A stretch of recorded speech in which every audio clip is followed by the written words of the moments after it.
first step she can take to find answers if she's not getting it from her doctor? We're not married to our doctors, and even if we were, you can... A doctor divorced. You don't necessarily have to fire them. You may just need to hire more people, add different people to your team. It's not just the calcium, and it's more diet-centric than supplement-centric. I like to drink protein in the morning. Bone broth is great. Doing a smoothie with collagen, really trying to stay away from the coffee right away. I know that It's so hard. It's so hard. We need mitochondrial function to feel motivated to go to the gym, to lift weights, and it becomes a vicious cycle of not having enough energy. So you're not doing the things that give you energy. Would you say it's more genetics than lifestyle or vice versa? I don't even really think most women think of the pill so much as hormones. They think it's regulating their menstrual cycle, when really just taking the menstrual cycle away. So what is the remedy to the pill hangover? What can we do to try to fix it? Today on the iconic Midlife, we're talking about a hidden factor behind so many of the symptoms women face in their 40s and 50s. Fatigue, anxiety, gut issues, bone loss, even after being told everything looks normal. My guest, Elizabeth Katzman, is a functional diagnostic nutrition practitioner and certified perimenopause hormone specialist who coined the term the pill hangover. She helps women understand the long-term effects of birth control, helps them to protect their bone health, and rebalance hormones naturally so they can finally feel strong, energized, and in control again. Today, Elizabeth is here to give us the tools our doctors often don't. Welcome to the iconic Midlife, Elizabeth. How are you today? Hi, Roxy. I'm well. Nice to see you. Thank you. Nice to see you. So excited that you are here. As you can imagine, I have like 1,000 questions for you because you talk about so many topics that are so important to women in midlife, especially. I was just kind of going through the research and looking at some of your stuff, and I love this term that you have come up with called the pill hangover. I am just like, oh my God, I feel like it applies to so many women, definitely applies to me, I feel like. So would you mind explaining to to the audience what the pill hangover is?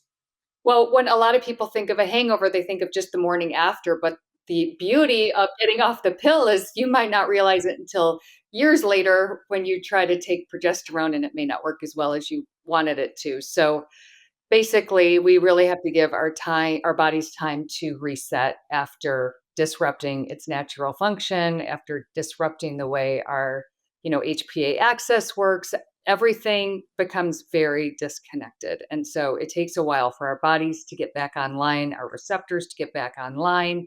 It could look like acne, depression, fatigue, weight gain. The pill depletes us of minerals, vitamins, methylation capabilities. So there's just so many things that are involved, and you may feel it right away or, you know, quite some time later. Well, I think there's something so interesting too about that is that the connection to the gut issues, because I feel like at this time, so many of us have those. We're like, oh, it's like our guts aren't well. We feel like we need to take more probiotics or we need to do all these different things. And what if the pill was the root cause of all that kind of stuff? Yeah, exactly. I mean, and the thing is that a lot of the reason why people go on the pill in the first place, most of the time, especially in teenage and early 20s, it's actually not contraception at all. It's to deal with other issues that are going on. And so when we're masking the root cause of why they're having those issues by using the pill, those things are just going to pop up. Not always, but often when you're done. So it may regulate things in the meantime, but we're going to have to get to the bottom of it at some point. Yes, and I feel like so many of us were on the pill for so long. I mean, I feel like I was on the pill for probably, God, 15 years. I mean, it was a long time, Um, right? How about you? Were you on it for a long time as well? I was, and I was given it in my teen years. And the crazy thing was, it wasn't for contraception. And actually, my periods, I was fortunate, were quite regular and normal. And I didn't have a lot of cramping or irregular bleeding. It was just sort of standard practice. Okay, you have a menstrual cycle now. Let's just override it and give you the pill, and then you won't have to worry about anything. I mean, that was in the like mid to late 80s. So, but I still see it so much now.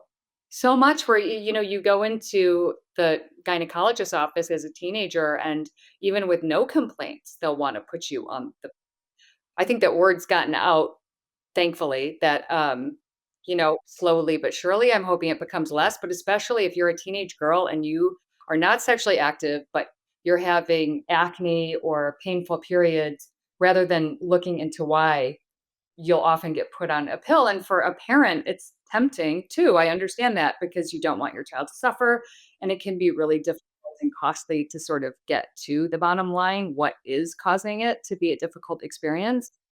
Um, but honestly, it really starts from day one when I look at so my kids range in age from 9 to 18. And when I look at my 9-year-old daughter and her friends and the amount of sugar and processed foods that they eat, and my daughter doesn't, and I explained to her, we talk about having a period even now before she's even getting one, because I want her to understand that if you eat a lot of sugar and processed foods when you're a little girl, the odds of you having difficult periods in your teenage years are pretty good. You're setting yourself up for an uncomfortable experience. And it starts from day one. And I think a lot of people have this mindset of, oh, your kids can do whatever, they're resilient, everything's fine. But no, it adds up. But yeah, you end up paying for it one way or another, it seems like.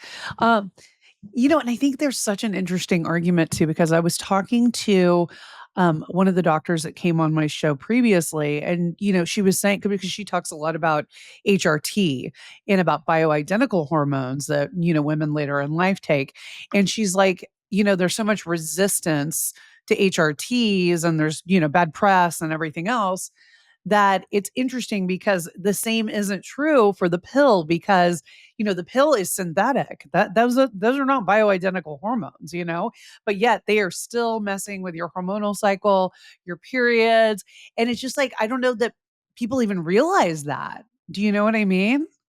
I do. There is such a huge disconnect. There are women who took the pill for a long time or are in perimenopause and are still on the pill, but they're afraid of taking HRT. It's just a huge disconnect in not understanding really the difference between synthetic and bioidentical. Um, I don't even really think most women think of the pill so much as hormones, more as they think it's regulating their menstrual cycle, when really it's just taking the menstrual cycle away. That bleed isn't there for any medical reason. It's not an actual, menstruation. It's just a synthetically induced bleed, really to make women just think that things are normal. And the way that when you go back in history and look, it was really because at the time birth control wasn't legal. And so the scientist that proposed it, it was like, okay, no, this is not contraception. This is just regulating menstrual cycles. So that's sort of where that story came from. And it just stuck around. And so people are not realizing that they're not actually having a menstrual cycle, that their hormones are completely being overridden by these synthetic hormones. And it affects you at every stage in life, and I'm not saying it's not right for everyone. This isn't a one size fits all. It's not black and white. It's every woman's choice. But I just want women to have some informed consent and know that, if you're a teenager or a woman in your 20s, you're not getting that natural progesterone. You're not going to have optimal bone growth as a result when we make the majority of our bone before the age of 30. You're blocking that. So your bones aren't going to be as strong. If you're in perimenopause, it's also affecting you because you're not going to know what stage you're in because you're getting a regular quote unquote cycle. So are you early, mid, late? Are you menopausal? Because you're not going to know. And we, again, with the bone health, we lose so much of our bone density in those 5 to 7 years after menopause. And if you're on synthetic hormones, you're really missing out. Yes, absolutely. So what is the remedy to the pill hangover? What can we do to try to fix it? Depending on your genetics and your toxic exposures and your lifestyle, it's going to be different for every woman because there's so many ways that the pill affects you. Um, so it could be for some women, it's going to be mostly a gut microbiome issue because it does decrease diversity and it increases intestinal permeability, which increases autoimmunity risks. It also affects the way we convert T4 to T3. It interferes with the enzyme. So, for a lot of women, it can result in thyroid issues. It also involves, the way that we methylate because it depletes our B vitamins. So, if you genetically already have a difficult time with methylation, that might be a key one for you. It affects and depletes our magnesium, zinc, selenium. So, again, that's like very thyroid centric as well as overall immunity. So it depends on the woman, but if there is someone who's on the pill and looking to get off, I say just make sure to support all of those things to make the transition as easy as possible. So take a probiotic, especially lacto and bifido. Those are the ones that really tends to deplete, mucosal lining support, aloe, marshmallow, licorice, all of those things, and a methylated B vitamin complex, zinc, magnesium, potentially iodine. Iodine can be controversial for some people with thyroid function, but I'm a fan of it. So it can affect each woman differently, but it does make the transition better if you're supporting those things. And and again, it may not turn up right away for you. Someone might feel great and then it's not until 30 days later, 6 months later. And what I see a lot in clients who are now in peri and menopause, if they were the longer they were on the pill, the greater chance that they're going to have a progesterone intolerance Wow.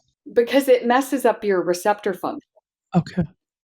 And so even if you quit taking the pill 20 years ago, you can still have a difficult time with progesterone, meaning you think it's going to help you sleep or relax you, and instead you have more of an excitatory response and you have a hard time sleeping. Oh, well, we don't need that because sleep issues are already already a problem right now, that would be make it even worse. Yeah, and it's more common than you would think, and it's sad because women, once they understand that bioidentical hormones are beneficial and they've got a doctor who's on board and they're like, "Okay, yes, I'm gonna take my progesterone, I'm finally gonna sleep." And then it's like, "Shoot, I was so excited for this. I did all the research and it's not working out the way I had hoped." That's all you want is good sleep when you're in perimenopause. It's like, just have that night of great refreshing, like, you wake up rested, and to think to not have that is scary. Yeah, Kind of what's really been captivating people is bone health because yeah. it is scary to think about losing our bone density, possibly breaking a bone at some point. And so, what do you think for women in midlife? Like, what can we do for our bone health? Like, what are some of the mistakes that you see women making as it relates to bone health? And what can we do to improve our bone health? Part of the issue is the fact that I think we're all about in our mid 40s to 60, right? The peri or 40 to 55-ish. And so we all grew up in a time when waist models were very popular. It was just like the thinner, the better. We were the aerobics culture. We were not raised to think about weights or protein. It was all about like low carb, not low carb, low sugar and Low fat, everything was like low low fat. fat. Remember? It's like everyone was just Mhm. as long as it was low fat, it didn't matter what it was. And it was like just eat, no more than 1,200 calories and just aerobics your little butt off. So part of it is that our age group, we don't have great bones to begin with because we really wasted those years, a lot of us. And Oh. now those, ages 30 and before in our teenage years, those are prime bone building ages. And a lot of us were on the pill, so we're blocking, the progesterone as well. A lot of us then went on to take SSRIs, which also affects bone health. And Really? so it does. And it's a common pattern to go from the pill to an SSRI because the pill is a synthetic progestin. And so it doesn't have the same benefits as a progesterone. And it leads to more anxiety and depression, whereas progesterone is very protective. So it's a common pattern. And it's a double whammy for a lot of women. I know that was definitely the pattern for me. Um, Now I'm not on either, right? But I am in an osteopenia range, although it's getting closer and closer to normal every time I check. Um, but the tough thing is that we're at a stage now where as estrogen's declining, we're having a difficult time balancing insulin. Our body is naturally gaining more visceral fat and subcutaneous fat. And so our instincts is to go back to the time where we used to just over cardio and under eat. And then we're realizing, oh, wait, that's actually not working anymore. So that's another reason why the GLP-1s are so attractive to a lot of women because they're doing all of the things that used to work and they're getting desperate. Um, but and also GLP-1s can be great, and they can have a lot of benefits as long as you're eating, enough protein, and which is hard if you don't have an appetite because we really need to be doubling down on the protein, the weights. It's not just the calcium, and it's more diet centric than supplement centric. It's also a time in our life where we're having nervous system regulation issues because as we lose estrogen, we're having a harder time balancing cortisol, balancing trying to get into that parasympathetic is really hard when you don't have enough progesterone. And all of that state of being is very catabolic. So it's breaking down our muscle, it's breaking down our bones. And so it's honestly the basics that are kind of a snooze that most people don't want to. It's like getting a good night's sleep, trying to manage stress without hormones is quite challenging, and eating enough protein, which is difficult, especially if you're not used to doing it. And also, our digestion gets more sluggish. We lose hydrochloric acid, digestive enzymes. So, a lot of women will have to supplement with digestive enzymes and HCl in order to deal with all of that protein. And I just say eat protein like it's your job because that's how it feels. It's like the first couple meals, I'm good. The last one, when I know I still need 20 or 30 grams and I'm not even hungry, I'm like, oh, What do you do in that situation when you're so full and you're just like, "Oh, I don't even wanna eat," but you, like, feel like you still need that protein, like, to get in? Do you have any tricks of how to, like, get that in? yeah, for some women, so our cortisol tends to be high in the morning, especially during this time. And so you don't have the appetite. When you wake up, if your cortisol is really high, you're just not hungry. So I like bone broth. I like to drink protein in the morning if you have a hard time if you're just not hungry. So bone broth is great. Doing a smoothie with collagen. Really trying to stay away from the coffee right away. I know Oh, that it's so hard. it's so hard because it was my favorite part of my morning for so many years was, like, coffee first thing, I'm happy. Totally. And Totally. now I have to have my smoothie first, I have to have bone broth first, and then I'm fine, then I can have a cup of coffee and it feels fine, I'm not jittery, it's not too much, but I definitely have to get food in my system to help balance that response. And it creates such a huge glucose response too. I mean, I love continuous glucose monitors during perimenopause especially, just 2 weeks every maybe twice a year. It doesn't have to be a crazy amount, but what you'll see is that sort of early perimenopause, you wear a glucose monitor, everything looks good. You're having a normal response. You can even have that morning cup of coffee on an empty stomach, fine. But once you start getting into the realm of needing HRT, it's one of the quickest indicators is you'll see your glucose response change in a way that it didn't before. So all of a sudden, that morning coffee makes your glucose spike. Even though it's not sweet, like, if even if it's, like, black coffee. It's because your cortisol skyrockets. And so when cortisol skyrockets, you release insulin.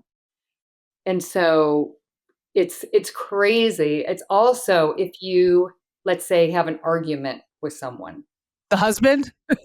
Yep. Let's just say Yeah, a maybe fictional the character.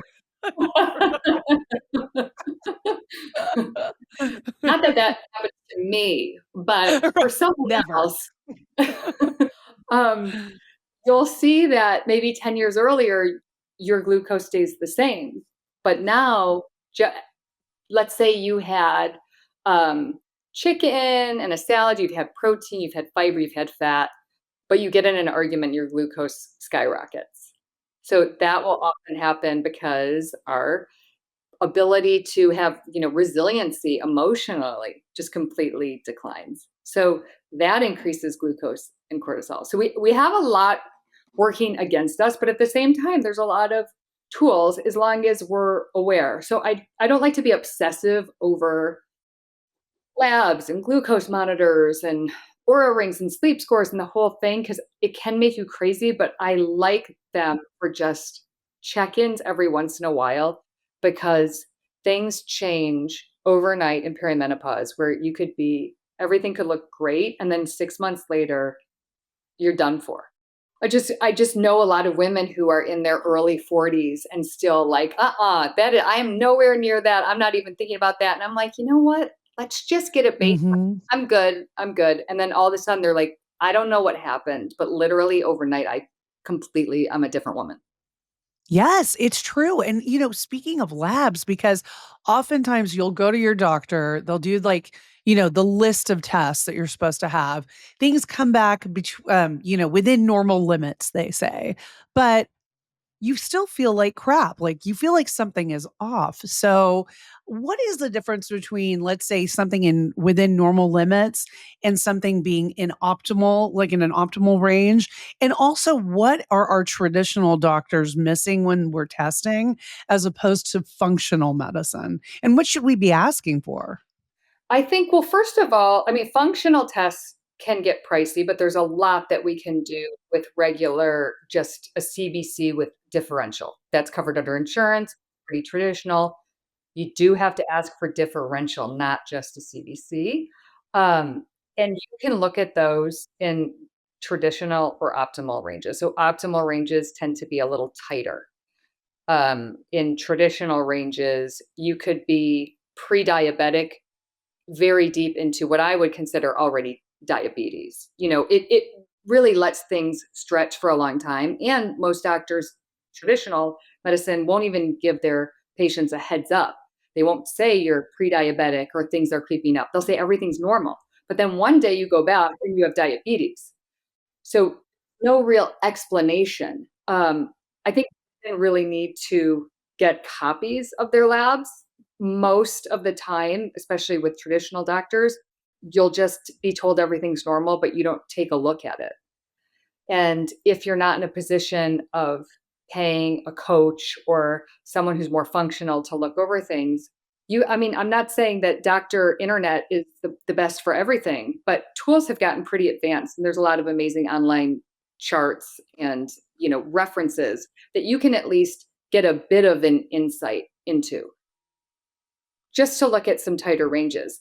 It's nice if you can look at your gut microbiome, but let's face it, those are $400, $500 tests. And at the end of the day, most women need to work a bit on their gut health. And what does that look like? It looks like not eating ultra processed foods, having fiber at each meal. So again, if you want to pay, it's fine. But if we stick to the basics and what has traditionally worked, everything in moderation, not to get too crazy.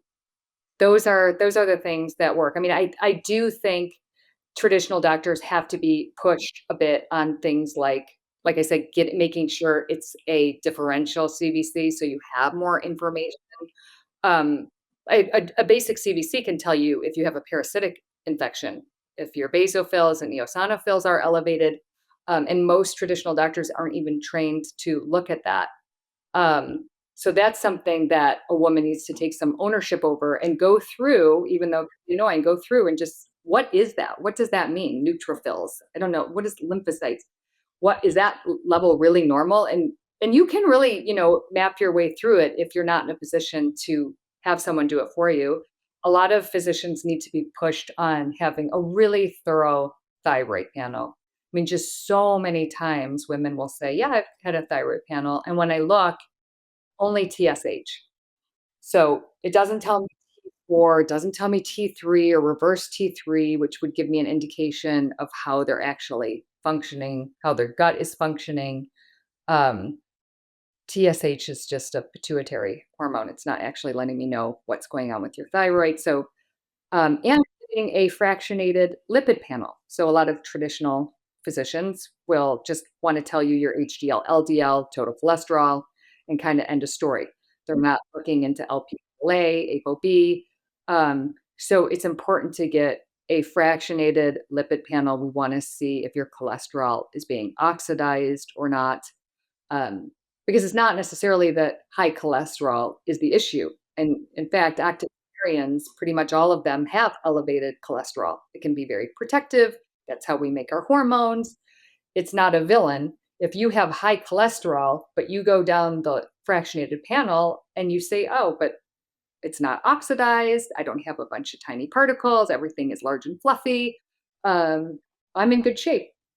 And a lot of that is genetics. So it's more would you say it's more genetics than lifestyle or vice versa? I would say it depends on the case. So, women that have an elevated LP little a, that's usually genetic. Um, like me, I have high oxidized cholesterol. I have an ApoE4 genotype. It's also more associated with Alzheimer's. Um, but it has to do with how I transport cholesterol. I don't do a great job of it. It gets oxidized. So I have to take a lot of supplements, CoQ10, bergamot, garlic. Um, I take arterosil. I do nitric oxide support.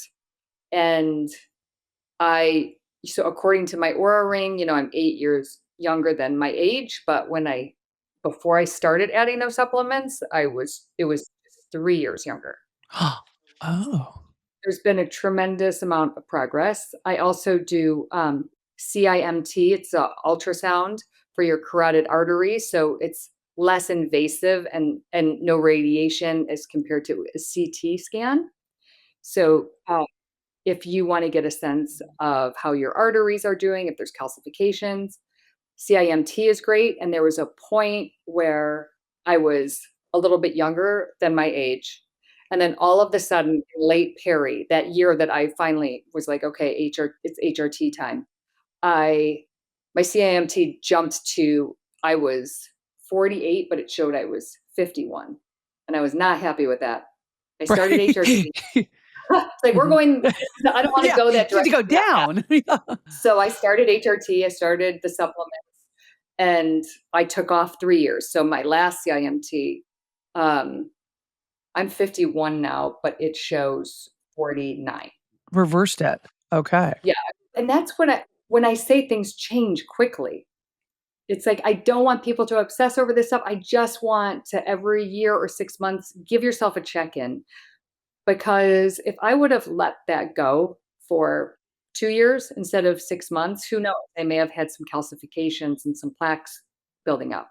It's one of the reasons why they say it's preferential to start HRT within 10 years of your last menstrual cycle, because the longer you wait, the faster that calcium builds up, and then when you add in estrogen, it can dislodge soft plaque and lead to a cardiovascular event. Ooh. That's the whole issue of, try to do it within 10 years of menopause. And I mean, I could see it in my own labs that, wow, my cardiovascular health was changing rapidly. And I caught it right away, thank goodness. But if you wait 10 years, there's a lot of buildup that can happen quickly. Yeah, that does because they'd always say, like you always hear, estrogen is cardioprotective, but that is really kind of the explanation right there of what can happen if you let things go and not do anything about it. That's scary that it could loosen plaques and then those are loose running around the body and who knows what happens after that. Right. So that's why you can still take it after 60 or even when you're 70, but you want to go get a CIMT ultrasound or you want to get a CT scan. You want to have some sense of if you have plaque buildup. Um, and also, estrogen is associated with nitric oxide, which we need for heart health and circulation. So I take nitric oxide support, even though I take estrogen as well. And again, I've done a really deep dive into my genetics, and I try to for my clients if they're up for it. Some people don't want to know the information. I find it to be helpful. I don't have great nitric oxide genetically, so I do support that. Yeah, genetics, I would think would play such a key role in finding out some of these answers at least, kind of seeing how that plays a role, right? It helps because there's so many supplements, and honestly, there are a lot of great ones, but every woman doesn't need all of them, and a bottle can be 100, $150. So, how do you know where to spend your money? For me, if you can do a $300 genetic test, there's a 3 by 4 that, this test, it used to be not through their company, but thousands of dollars through other companies that are still charging thousands of dollars. They charge a couple $100 and you get the same amount of information. And that's really how I can answer a client when they say, "Well, what should I be eating? Can I?" Because some women can handle way more fat than someone else. Some women can handle way more red meat. Like I love the way I feel when I eat red meat. I feel, I have a lot of energy. I feel very satiated. However, because of my genetics, I really can't eat it more than once or twice a week because, again, I oxidize fat easily. I also have some iron genetics going on. So when I hear noise online saying chicken is an inferior protein and you should be eating red meat and whey, well, okay, but not everyone can do that. I eat a lot of chicken. I know it's not the greatest. I know it's got some arsenic. I know whatever. That's what I'm dealing with. So, it's really or mitochondrial function. Genetically, I'm not great with that. So I do spend the money on mitochondrial support, like MitoPure and CoQ10, which isn't that expensive. But NAD, like some of it can get pretty pricey. I can tell a big difference when I use it and when I don't. But does every woman need to spend that? No.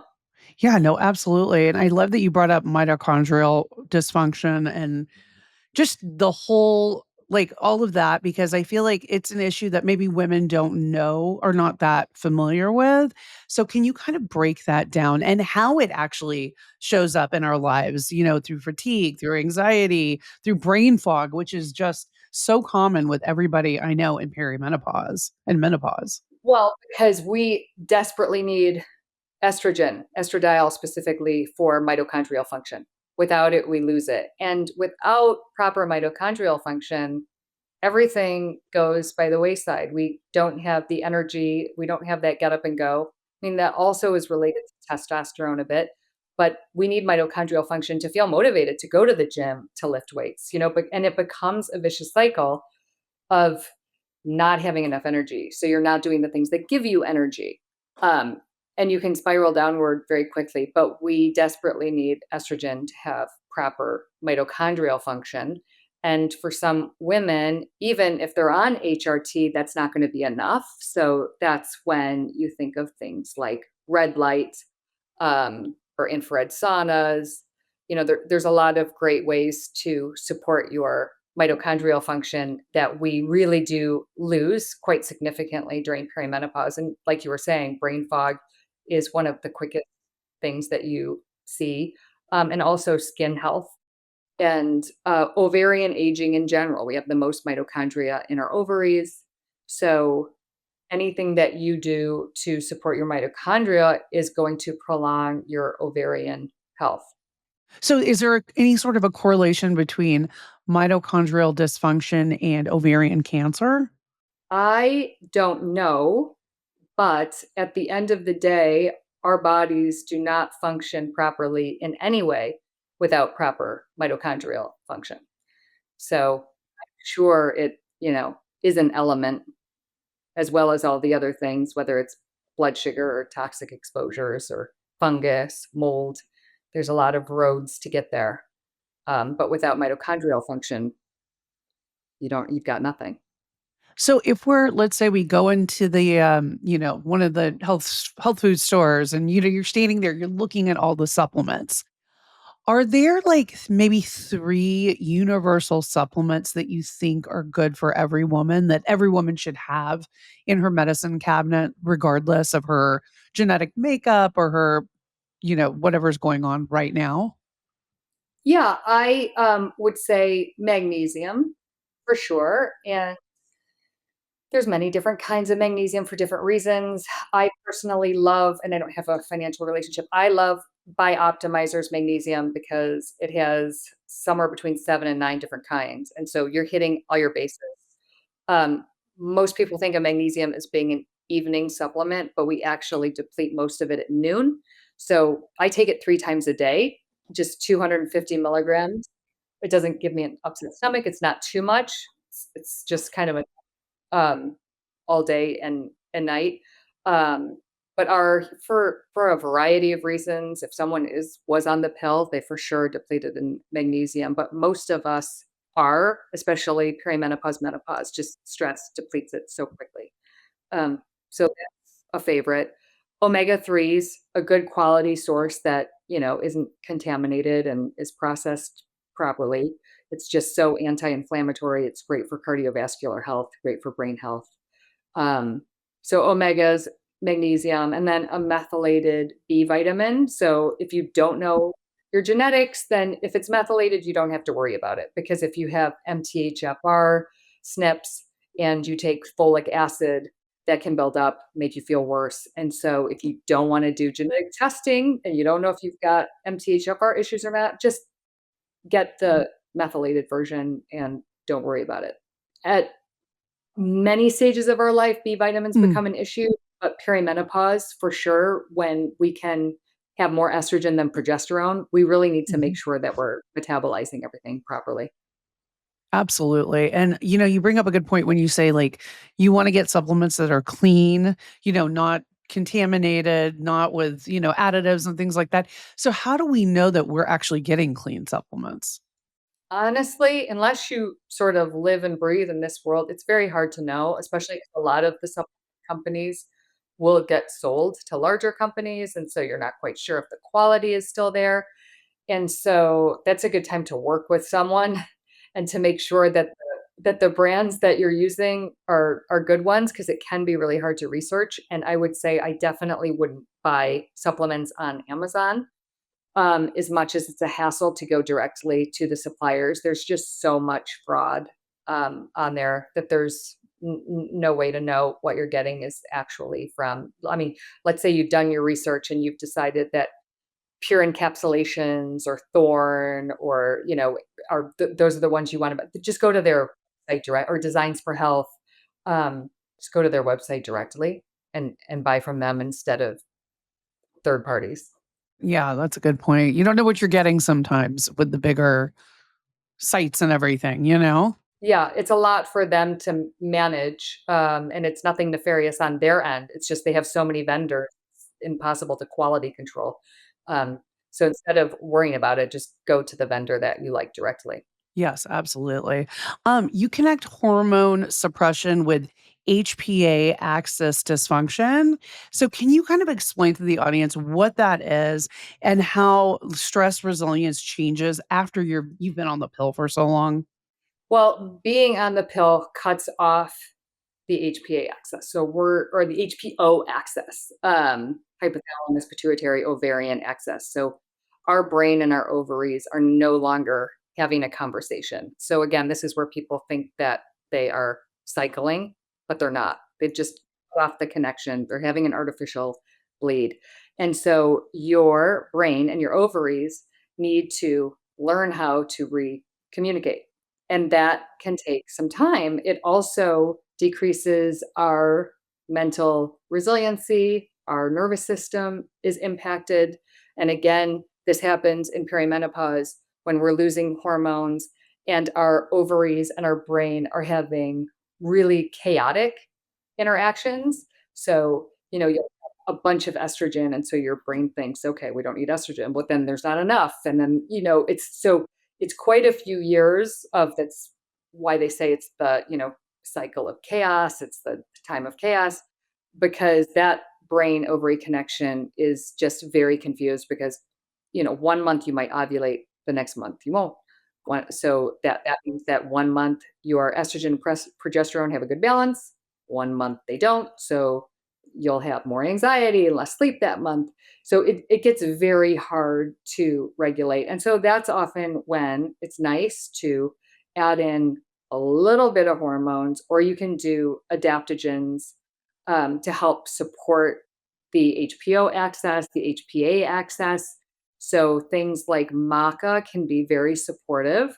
Um, so these are things that I don't advise for if you're already on HRT. But if you're early to mid perimenopause and you want to calm the communication between your brain and your ovaries and kind of smooth things out, maca can be very helpful. If you are ovulating some months and not others, Vitex can be very helpful. There's both black cohosh and maca can be great at helping with hot flashes. So, maybe your estrogen's a little crazy and you're not wanting to add it in, and you're not sure which month you're ovulating, which month you aren't. It's great to add in some herbs during that time. At some point, of course, we are going to stop ovulating and having menstrual cycles and think of those herbs aren't really, going to cut it. And it's an individual decision. You could stay on them and choose not to do HRT. Um, but they can be quite helpful. So a lot of women just assume because they are having a menstrual cycle well, I should say a period every month. It doesn't mean they're necessarily having a menstrual cycle if you're not ovulating. And unless you're testing for ovulation, you won't really know. So that lack of all of those months that you don't ovulate, you obviously don't have any progesterone. And so that's going to really affect your mental health and your resiliency. So anything you can do to smooth out that HPA, HPO access is very helpful in those years. And it's a pain in the butt. I mean, it just is, to kind of keep track. Um, if you wanted to at that time add in progesterone, there are tools. There are ovulation, strips that you can pee on. I like Uva a lot. And if you ovulated that month, you might not need progesterone. If you skipped it, you could add in some, but there's no exact science to this. Our cycles ebb and flow and things are, not consistent those last couple years. So if you're up for the challenge of kind of monitoring and you can smooth it out quite a bit. That's actually great advice because I've had several women, write into the show, reach out via DMs asking about natural kind of therapies to try to balance their hormones, at this time of life. Some women have had cancer and they're not really able to take HRTs. I have actually a friend who has something called Lynch syndrome, which makes her prone to a number of cancers. And she was actually recommended not to take HRTs too. So for somebody like that who's just going to try to wing it, like, the natural way, I guess. Although, bioidentical hormones could be considered natural also. If they weren't going to go that route, what would you say? Would you say to kind of continue with those things that you mentioned, or would you put some more items on the list? I'd probably add in some organic, non-GMO fermented soy, um, just phytoestrogen. Flax seeds can be helpful. And also, even if you have a history of cancer or at significant risk, you can still protect your vaginal health by doing a low dose vaginal estrogen, because that is one of the number one causes of death later in life is urosepsis. Oh, what? Wait, tell us more. Like what? Tell me the whole thing. Like It, what? it often happens to women in nursing homes, and it's just the saddest things. So you might notice it with, grandma or elderly people in your life that they get a lot of UTIs. And so when we lose estrogen, we lose our microbiome diversity and the pH changes.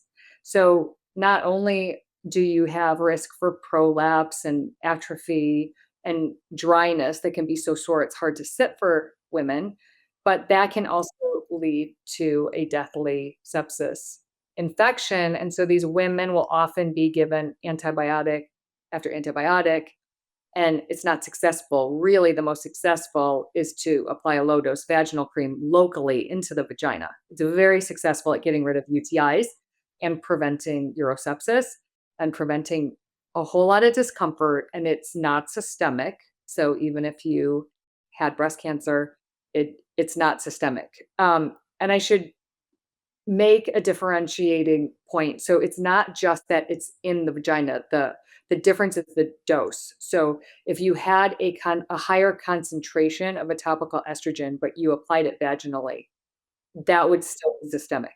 So it's a low concentration, and you apply it directly to the vagina to protect your vaginal health. And I recommend this for any woman really 40 and above. I think a couple times a week, it's time to start taking care of your vagina because if you notice the skin on our faces starts sagging significantly 40 onward. And it's the same thing with our vaginas, right? We lose our elasticity, our collagen. So I think of taking care of your vagina the same way you think of taking care of your face. You want to put on face cream, do the things.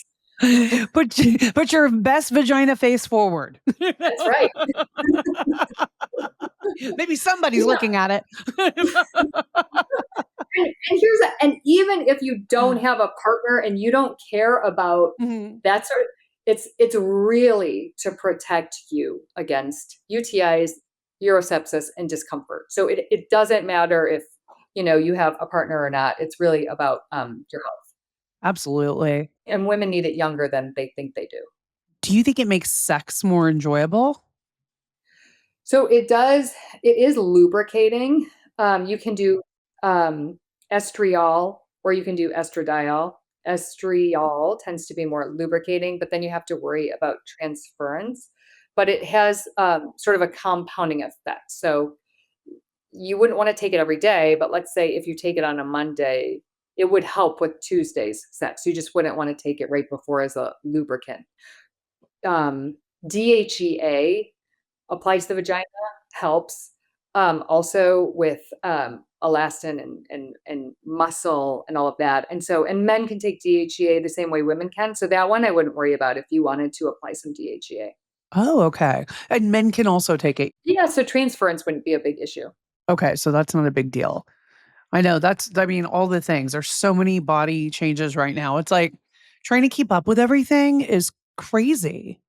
It's very overwhelming, and there are a lot of options, and so it makes it challenging to figure out what option's right for you, and it's also things can change quickly from, every couple months, and so even if you've got a great practitioner and you're on HRT and everything's going along great, and then one day, all of a sudden, you start gaining weight, and you're not feeling as well. Well, it's time then you gotta go back and change your dose and dose of what? Estrogen, progesterone, which one is it? So it's no fun, really. I mean, at some point, you do get to a point where you're further out and you've been on HRT for a while, you found your dose and things are good. But for the transition and the few years after, it's you really have to keep after it. And there's nothing terribly fun about that. Exactly. How was, when you got on HRTs, was it a journey to find the right dose? How was that for you? At first, it was great. At first, it was pretty easy. I was still cycling, but I wasn't ovulating every month. And I was taking a pretty low dose topical estrogen, and I was taking progesterone half the month.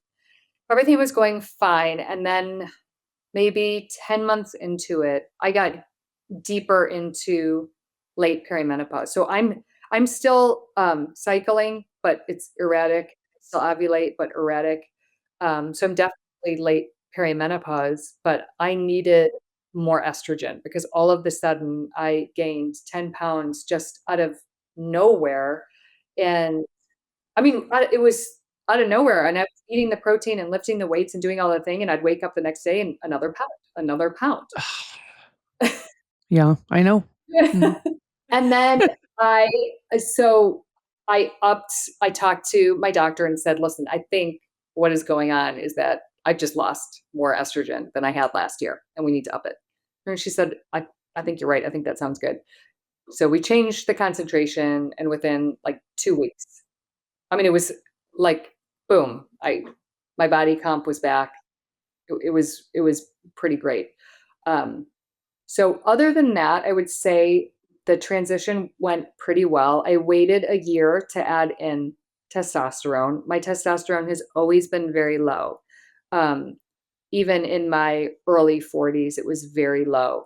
But I never wanted to supplement it with it. And also timing wise, it competes for the estrogen receptor. So if you block your estrogen with testosterone too early, it can lead to weight gain.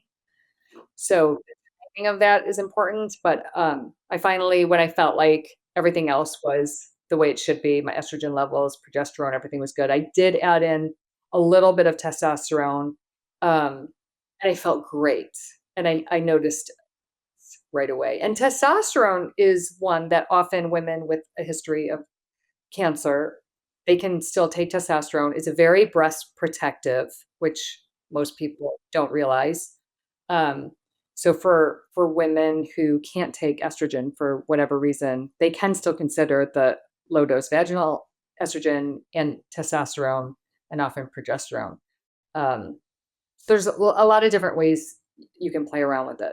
I just for the moment I'm in a good place, but I know that it can change at any time. That's the thing, I feel like it's so trial and error, and it ebbs and flows, like you're saying, it can be one way one day and totally different in, like, a month. So for a woman who's never done HRTs but wants to start, she goes into her doctor, she probably gets her, hormonal testing done via blood tests and things like that. Is there anything else she should be asking or telling her doctor at that time? It's really important to look at your insulin. Uh, Insulin's a hormone. So I think a lot of women just think of it as sugar or something. When they're thinking of their hormones, they're just thinking of estrogen, progesterone, testosterone. But insulin's a really important hormone. And if that's not in check, it's going to make everything very difficult.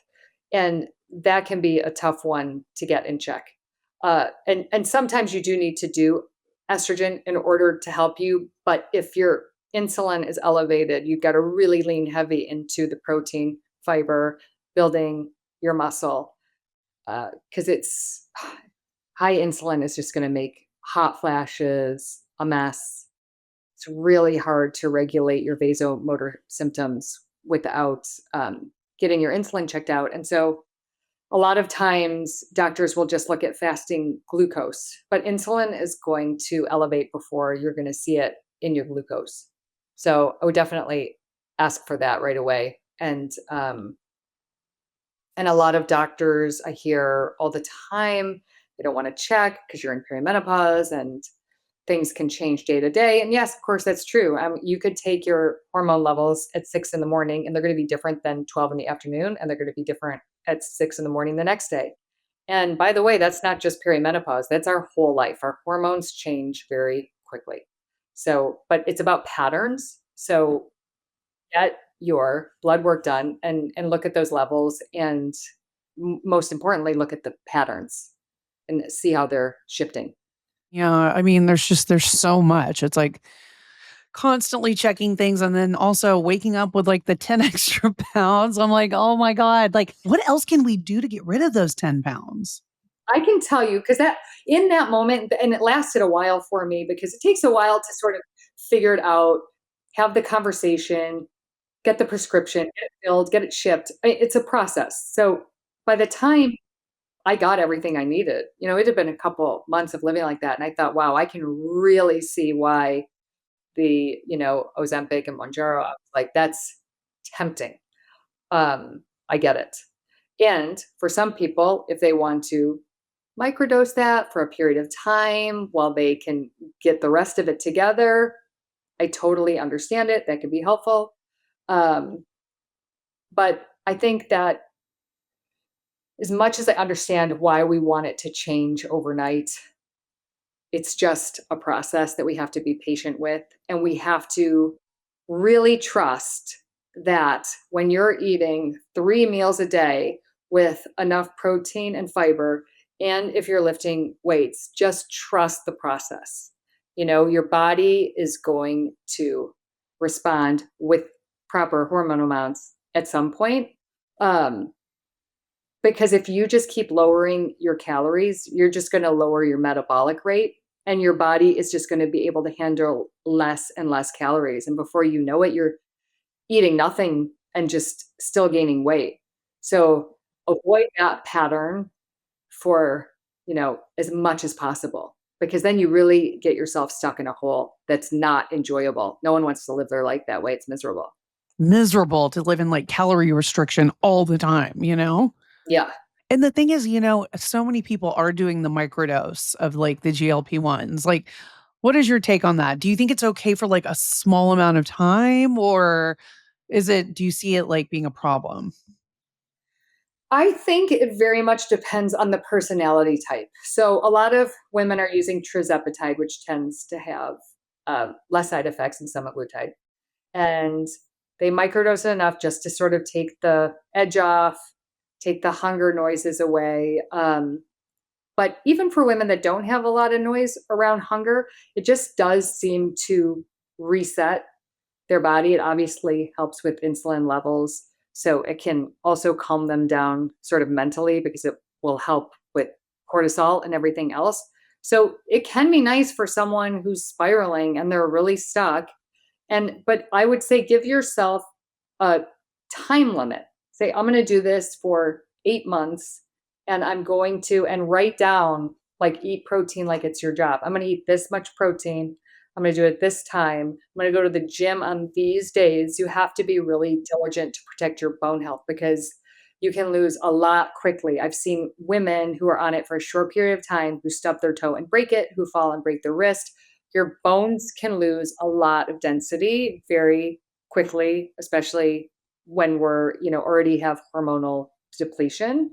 So, what I see happen with a lot of women is they get this body dysmorphia that they start losing the weight and they get really addicted to it. And they start looking a lot older.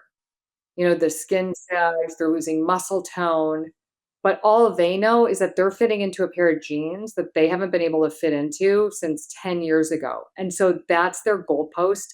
That's all they care about. And they're not objectively seeing how they look in the mirror.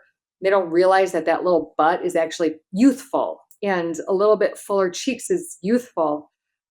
They don't care. They're just looking at the scale and they're looking at, how they fit in those jeans. So you can lose sight of it. So I would say buddy up. If you're going to do that, say to your best friend, you have to be honest with me. Let me know when I've taken this too far. I'm spiraling. Let's make sure that we're, eating enough. I think it's nice to have a buddy in it with you who's going to keep it real. Yeah, somebody who will tell you the truth, like no matter what. Yeah, if just I would say know your personality. If you think that you're inclined to take it too far, you may not want to start it to begin with. That's a good point. What is the breakdown for how much, protein, fiber, fats, carbohydrates that we should be eating? Is there like a certain amount or an equation to figure out what the perfect amount is for each person? Protein's generally a gram per pound of desired body weight. So if you, regardless of how much you weigh, let's say you just want to weigh 130, then eat 130 grams.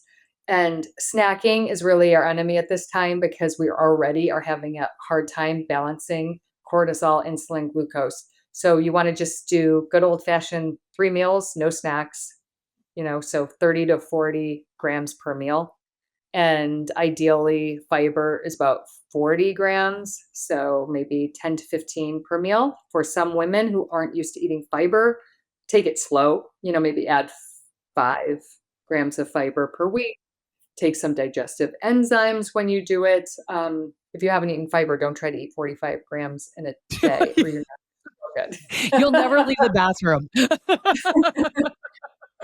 And the same thing for protein, that can really mess Yeah. up your gut if you're not used to eating it. So take baby steps, give yourself a few weeks, a month, 6 weeks to sort of get up to that point. And definitely, as we're losing, as I said before, HCl and digestive enzymes, if you're not used to eating that way, it's a really good idea to supplement with those. And then as far as fat and carbs go, it's really depends on the person. Again, a lot of that has to do with genetics. I love fat, but again, I can't eat a lot of it because it oxidizes. So for me, keto is not something I could do. For someone else who transports cholesterol amazingly, they could eat more fat than me. Carbohydrates, I think, you kind of have to earn your carbs as we get older. So if it's a day where I'm really lifting, um, either right before or right after, I can eat however many carbs I want, doesn't matter. If I have a day where I have more office work to do and I'm a little bit more sedentary, then I'm not going to be eating as much. And again, it's individual, but I feel like, for most women that I work with at this stage in life, they do sort of have to, judge their carbs on their activity level. That's a good point. So if a woman is feeling really out of balance, anxious and tired right now, but the doctor keeps saying, "Oh, your labs are fine, you're in great health," and she's not really getting answers. What is the first step she can take to advocate for herself and find answers if she's not getting it from her doctor? Well, for one thing, we're not married to our doctors, and even if we were, you can any relationship you don't want to be in. Right. It's a I doctor mean, divorce. yeah, it's or, you may love that doctor for other reasons, but maybe you need to add on to your team. So maybe this is your gynecologist who delivered your kids, but they probably have not been trained in HRT. So still keep them for your pelvic exams and keep them, you have that relationship. But you may want to go out and look for someone who is more educated in the areas that you're looking for help in. So you don't necessarily have to fire them. You may just need to hire more people, add different people to your team. It doesn't have to be cash pay. You can add other people who have everything covered under insurance. Just because it's functional doesn't mean it doesn't have to be covered under insurance. I think a lot of people do think that, but you can search up physicians who have been functionally trained, through the Institute of Functional Medicine or A4M, and you can get a sense of, okay, they have a more holistic overall view. They've been trained specifically in hormone replacement. Um, so I wouldn't get too caught up on disagreeing with your physician because we have to meet people where they're at. And rather than getting frustrated, I think it's fair to either keep them or fire them, but you may need to have someone else on your team. Good point. But it's the struggle can be quite stressful for women, and it can also waste a lot of precious time. True. That's the thing. When you feel like you're not getting an answer here and you're still looking and it just gets so confusing, and you don't really know sometimes where to look. So that's a good point to kind of, shake down the tree a little bit and investigate, maybe reach out to some other people.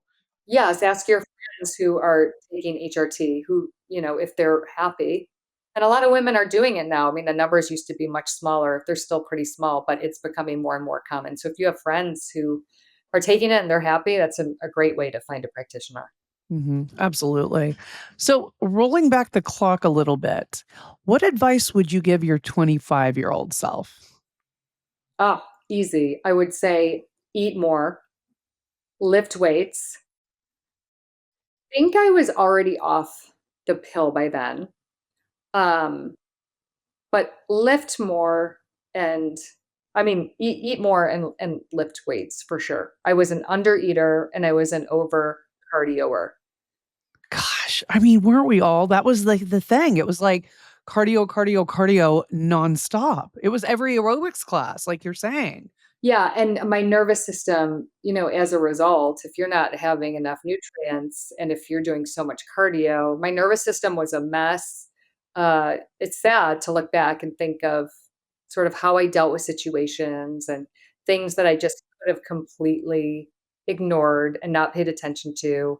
I could have been much happier um, if I had fueled my body more. And how are you living iconically right now? I would say at this point, things have become very habitual for me. So even though it seems like a lot for women, I guess I would like them to know for me, yeah, okay, I've got a good pattern, but it didn't happen overnight. I just sort of gradually, okay, I started eating breakfast and doing my coffee after.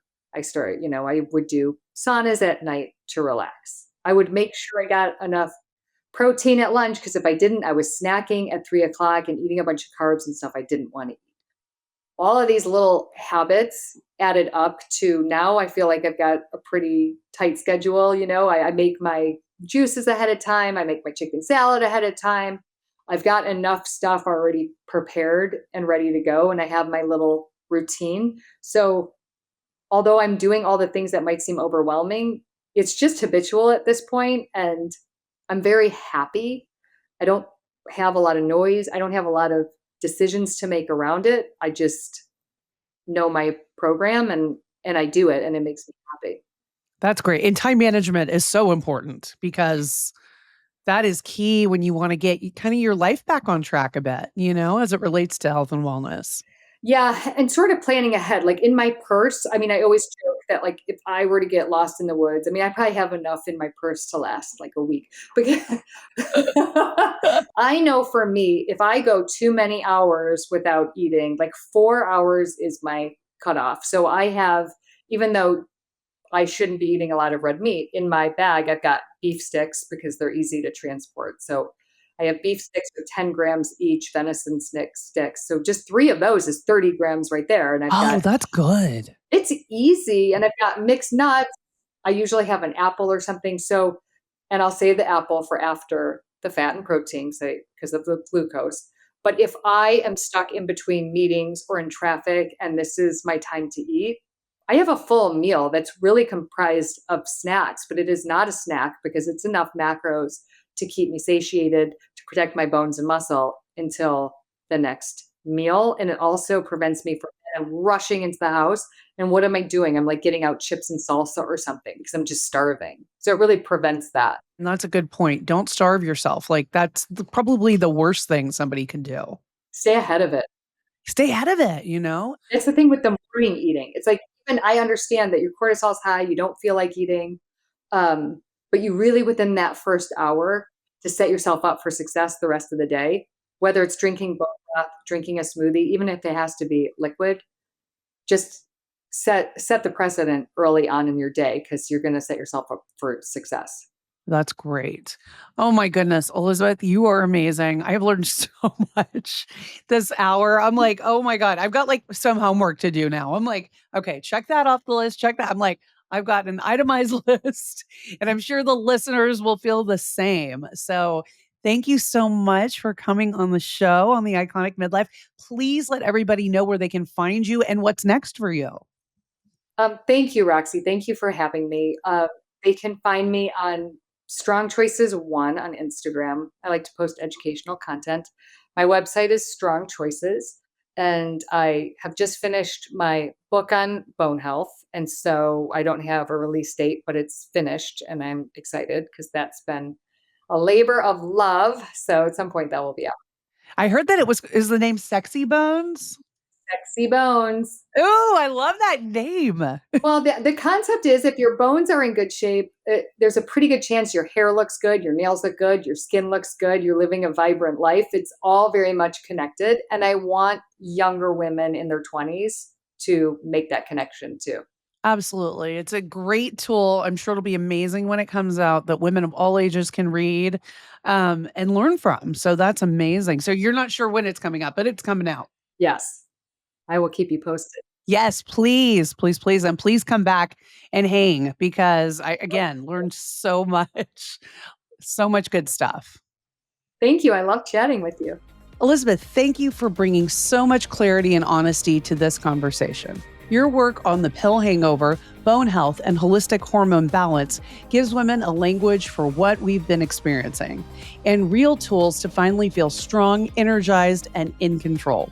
If today's episode resonated with you, share it with a friend who needs to hear this.